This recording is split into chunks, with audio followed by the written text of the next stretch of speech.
All right, so we're ready. Sorry about the delay.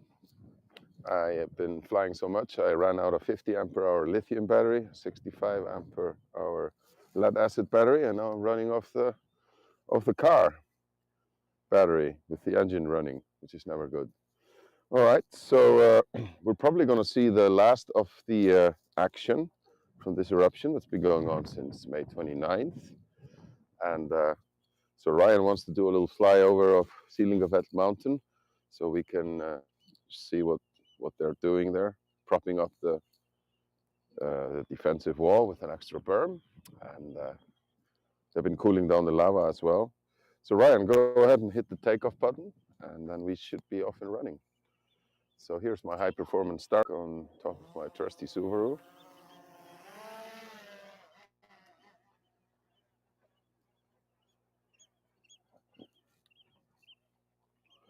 All right, Ryan, so I'm going to take control away from you and try and fly us up there quickly using sport mode. The oyster catchers around here, they have taken quite a liking to my drone. It always takes the birds 2 or 3 days to accept my drone into their inner circle, so to say. Again, here we can see the inner defensive berm and how the engineers have made a absolutely brilliant calculation here. So this is the only spill. It's not a big one. And crater is still simmering a little bit, but we're going to be heading, we're going to, take a look at the lava tubes and channels that have emptied out. I was here in the morning when they emptied out, just like someone had pulled the plug out of a bathtub, and they just drained empty.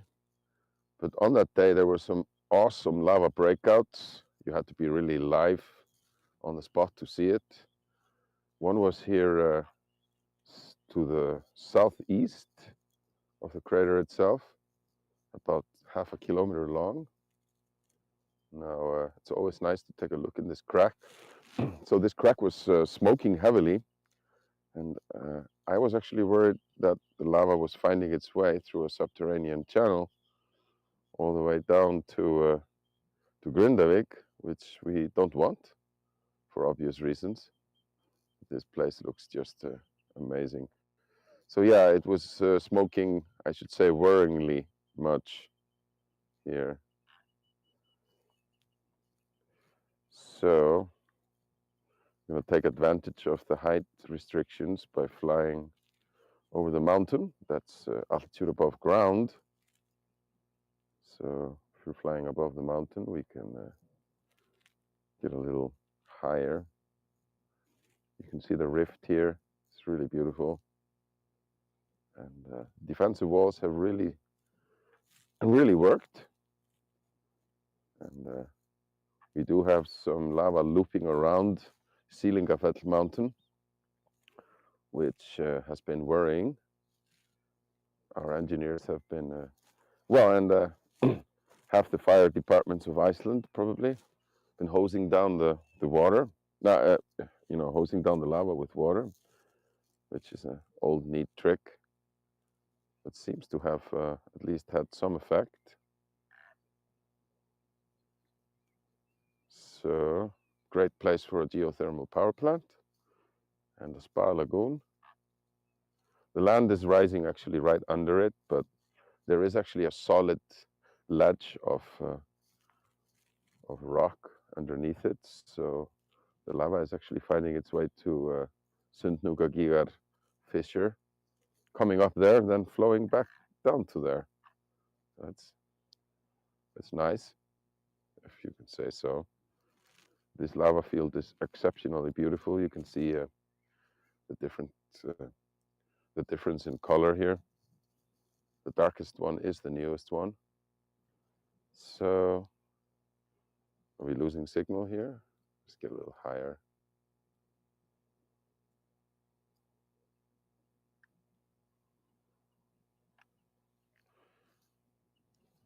So once we get here around the corner, I'm going to zoom in on the action a little bit. So early June, this lava flow actually found its way around the mountain and cut Road 43 to Grindavik again, which is never good. So our lovely tourists are not able to,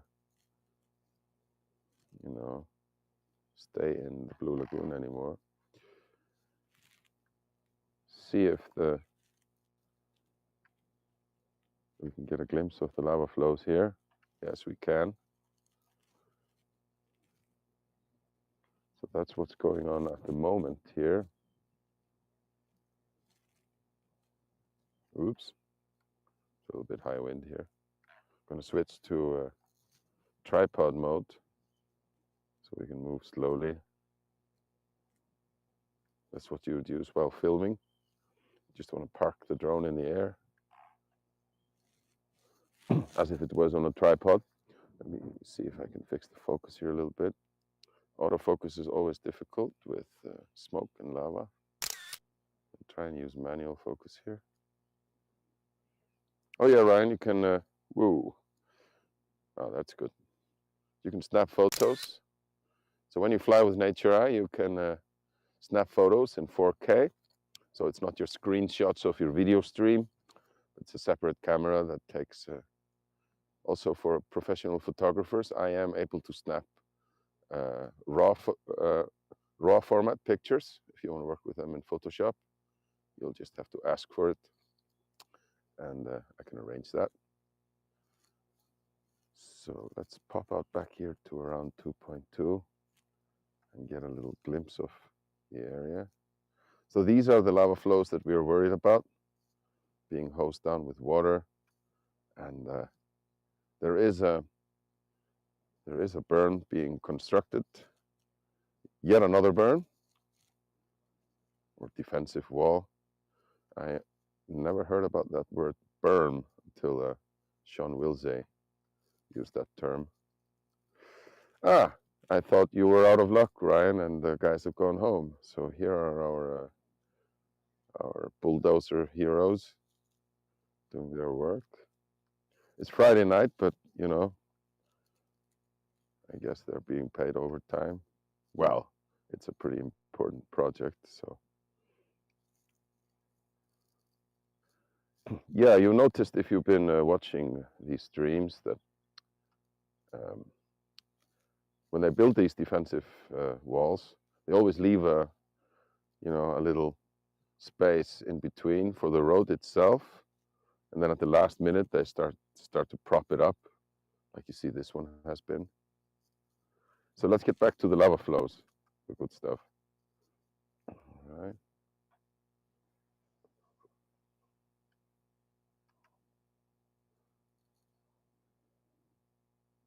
All right.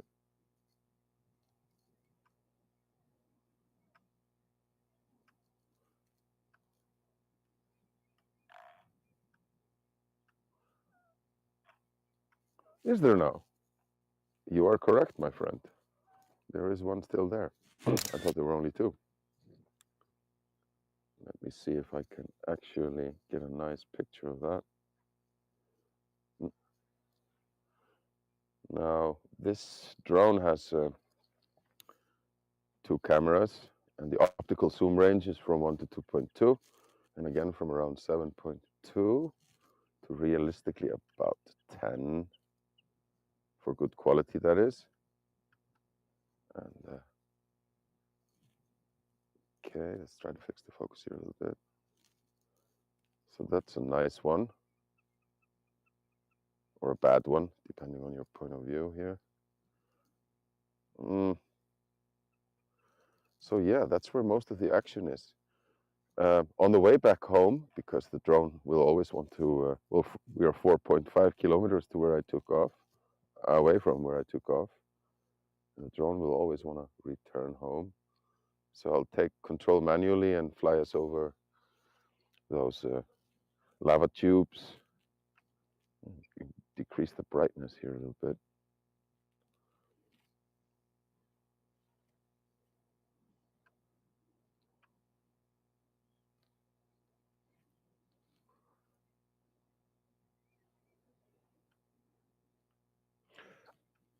I only heard on the news that it had some impact, at least on the smaller lava streams. But I must say, most of the news reporters have been, for the last days, focusing on this area, you know, the propping up of the defensive walls and the hosing down, whereas the action has been, for me, at the crater itself. There have been new breakouts, some of them just 1 hour long. Lava just starts pouring out of the ground. And so which location were you thinking of, Ryan?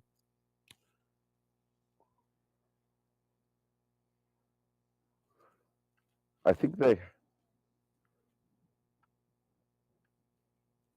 where are they?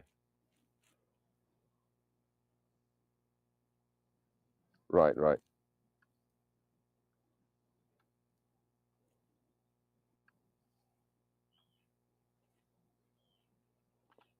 Ah,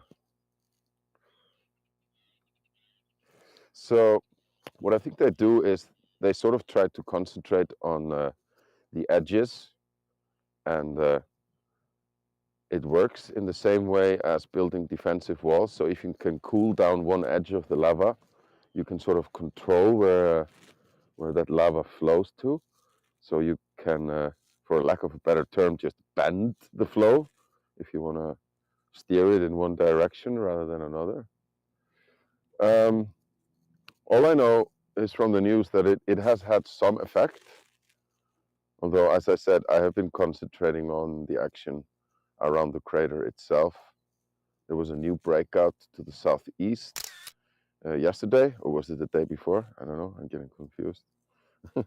That's when we actually thought the action was sort of over. So what's going to happen? We don't know. Is this eruption, this particular one, about to finish? Of course, our superstar geologist, Haraldur Sigurðsson, already said that it would be over on July the 6th. He didn't name a specific time, but July the 6th, he said. So that's what I've been working on. Or is the lava finding its way through subterranean channels to any other place? Because you can see from these lava flows that there is actually still molten lava running to here somehow through lava tubes, subterranean channels.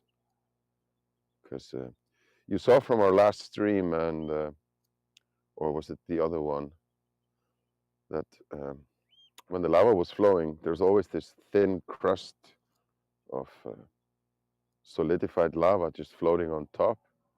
It's very hard to see how thick actually the solidified lava is on top.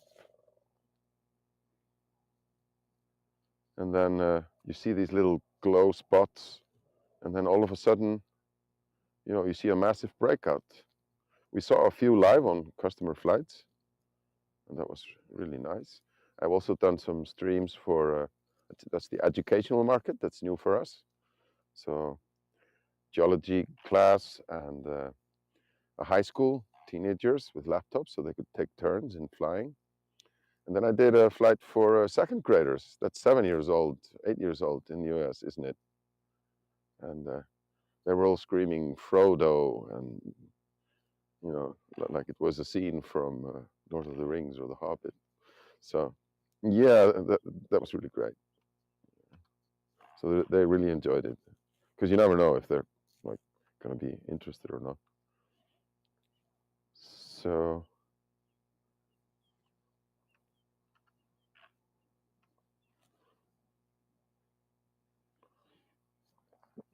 yes, I mean, we have lots of battery. You know, for some reason, this is the wind here is only like 1 or 2 meters a second.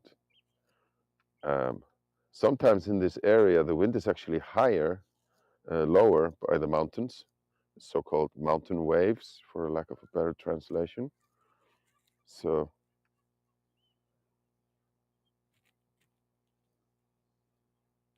oh, right. I do. Let's go to 7.2 or above. Oh, that you are correct, my friend. Because we've seen it in the recent days that sometimes the lava is just finding its way upwards and breaking out in the most unlikely places. So yeah, that's a hotspot right here. I'm trying to get a little better focus for you here and a little bit better lighting for a nice photo. Did you get one? All right, so I was saying we still have the battery left, and we are almost 5 kilometers away from where I took off. So I'm gonna just dive down the mountain here and we'll get a glimpse at our favorite crater in the world at the moment.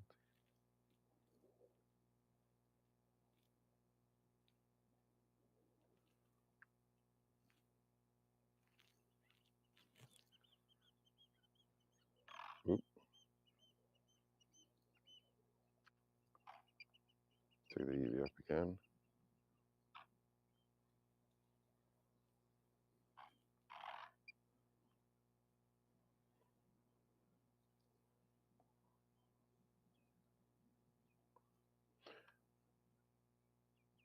Oh,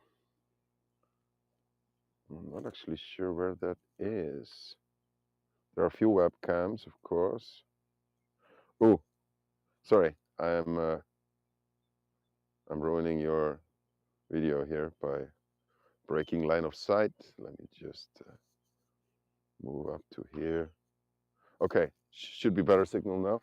I'm gonna have to get on top of this concrete pillar here. And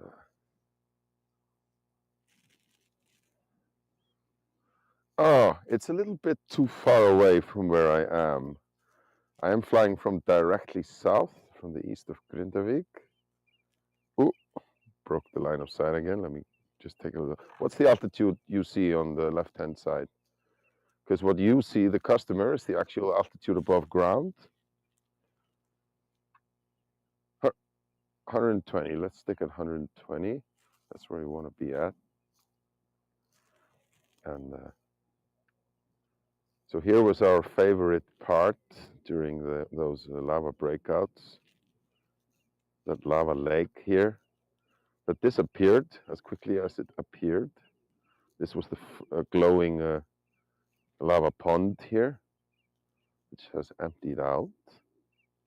Get a little higher here.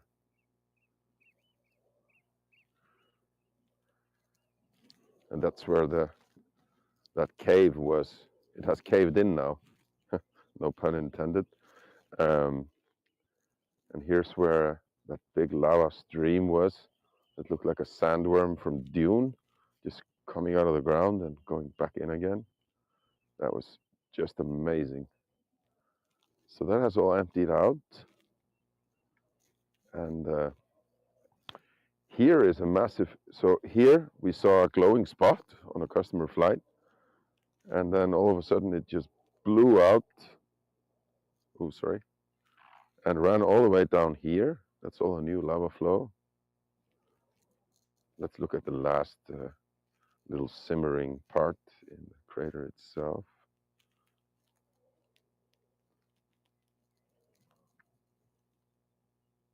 Ooh. So that's the last of it. Oh, I'm in zoom mode. I didn't notice.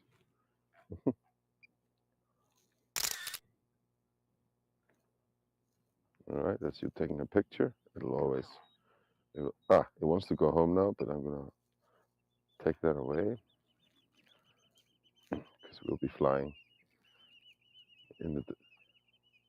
Yeah, so let me just get a nice 2.2 zoom here. I'm fixing the focus right now.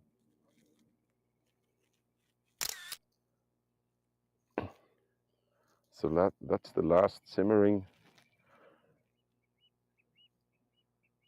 in the crater itself.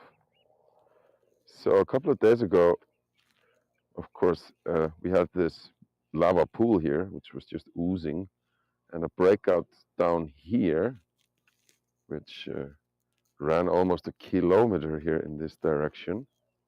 That was pretty awesome. You can see, you can still see the pond where it accumulated here. That was only, yeah, go on.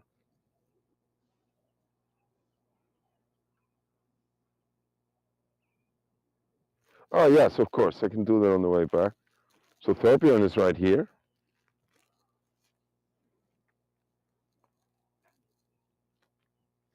Okay, I'm just going to fly sideways as we go.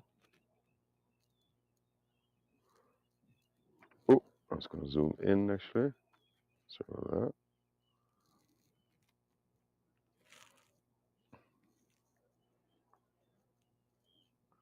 So yeah, the Thorbjorn cameras are up there. And what I wanted to, we already actually did over that, but let's do that again. That's always nice.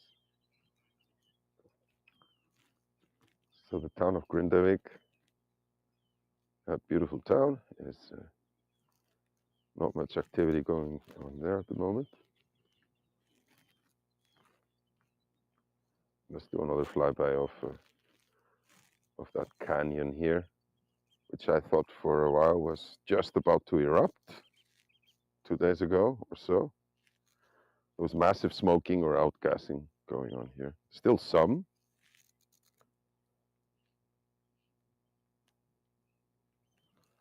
And that part of the lava field is actually just beautiful.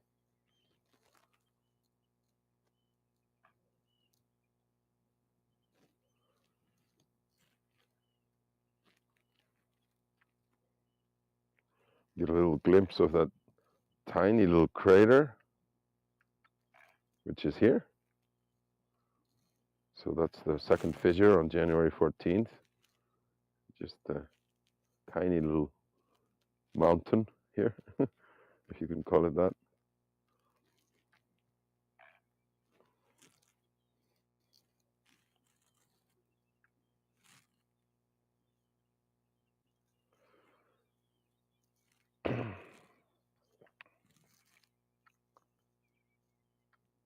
Oops. So yeah, we were a little bit late with this stream. That was on me. So I ran out of 50 ampere hour lithium battery, a 65 ampere hour lead acid battery, and now I'm running my EcoFlow power station from the car, keeping it idle, which is not good. But that's okay. It's my last flight. I'm about to pack up and go home and watch England, France. I don't know how it went, so don't tell me, if you would be so kind. All right.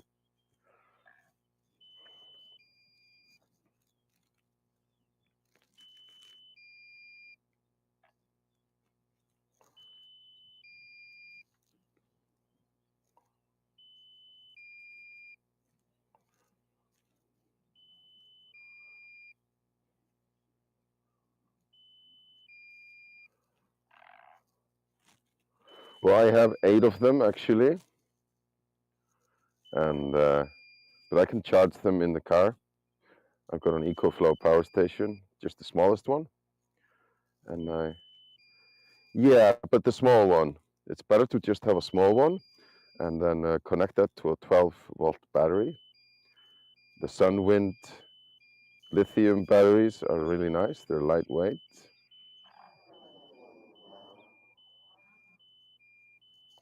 All right. All right, fantastic. So I'm going to upload your photos, and I don't know if I will be flying tomorrow or the day after.